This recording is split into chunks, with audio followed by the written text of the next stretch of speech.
बिस्मिल्लाहिर्रहमानिर्रहीम। अस्सलाम वालेकुम व्यूअर्स, मैं उम्मीद करती हूँ कि आप सब खैरियत के साथ होंगे।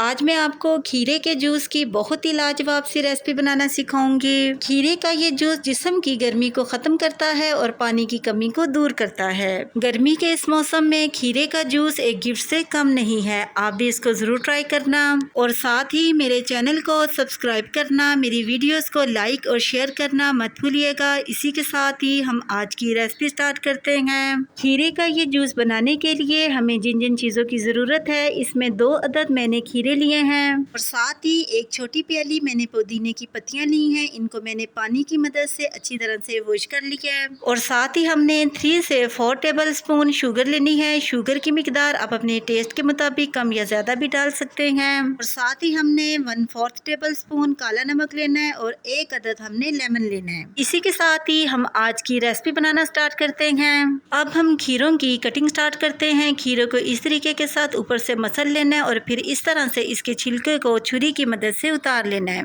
इसी तरीके के साथ ही हमने पूरे खीरे के छिलके को ऊपर से उतार लेना है। मेरे जिन व्यूअर्स ने खीरे का जूस कभी नहीं बनाया, इस रेसिपी के मुताबिक खीरे का जूस एक बार जरूर बनाना। बाय टेस्ट भी आपको खीरे का जूस बहुत पसंद आएगा। इसके अलावा ये आपके मैदे और जिगर की गर्मी को खत्म करता है और जिस्म में कुदरती तौर पर ठंडक पहुंचाता है। दोनों खीरों को छीलने के बाद खीरों को सेंटर से इस तरीके के साथ कट लगाकर छोटे छोटे पीसेस में कट कर लेना है। इसी तरीके के साथ ही हमने दोनों खीरों को छोटे छोटे पीसेस में कट कर लेना है। छोटे छोटे पीसेस में काटने से खीरे के जूस बनाने में आसानी रहेगी। दोनों खीरों को मैंने इस तरीके के साथ कट कर लिया है। अब हम जूस बनाना स्टार्ट करते हैं। खीरे का जूस बनाने के लिए एक जूसर वाला जग लेना है और इसमें इस तरीके के साथ कटिंग में कटे हुए खीरे ऐड करने हैं। 2 मीडियम साइज के खीरों से 2 से 2.5 गिलास खीरों का जूस आसानी बन जाएगा और साथ ही इसमें हमने पुदीने की पत्तियां शामिल करनी है। आपने पुदीने की पत्तियों को पानी से अच्छी तरह से वॉश कर लेना है। 4 टेबल स्पून इसमें शुगर शामिल करनी है। शुगर आप अपने टेस्ट के मुताबिक ऐड कर सकते हैं और साथ ही इसमें हमने 1/4 टेबल स्पून काला नमक ऐड करना है। काला नमक खीरे के जूस का एक खास इंग्रेडिएंट है। इस स्टेप पर मैं आपको ये भी बताना चाहूंगी कि अगर आप शुगर के पेशेंट हैं तो आप चीनी को शामिल ना करें, बल्कि चीनी के बगैर भी ये जूस बहुत ही अच्छा बनेगा।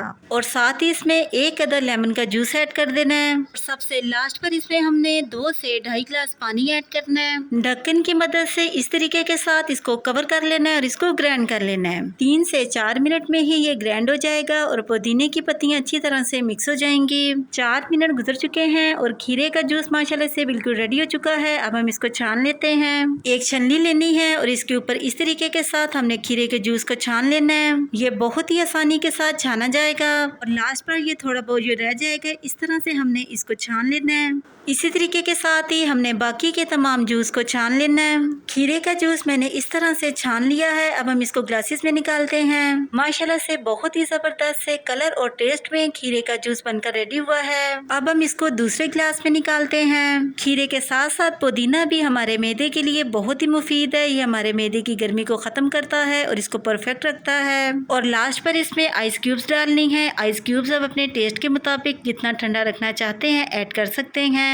खीरे के स्लाइसिस को सेंटर से कट करके इस तरह से ग्लास के कॉर्नर पर लगा लेना है। इसी तरह से दूसरे ग्लास के कॉर्नर पर लगा लेना है। लीजिए, इस गर्मी का तोड़ खीरे का लाजवाब सा जूस बनकर बिल्कुल तैयार है। आप भी इसको जरूर ट्राई करना और कमेंट सेक्शन में अपनी राय के बारे में मुझे जरूर बताना कि आपको मेरी आज की खीरे के जूस की ये रेसिपी कैसी लगी। इसी के साथ ही मैं आपसे दोबारा मिलूंगी नेक्स्ट प्रोग्राम में एक नई रेसिपी के साथ। तब तक के लिए अपना बहुत ही ख्याल रखिएगा और मुझे अपनी दुआओं में ज़रूर याद रखिएगा। मैं अब आपसे इजाज़त चाहती हूँ। अल्लाह हाफिज़।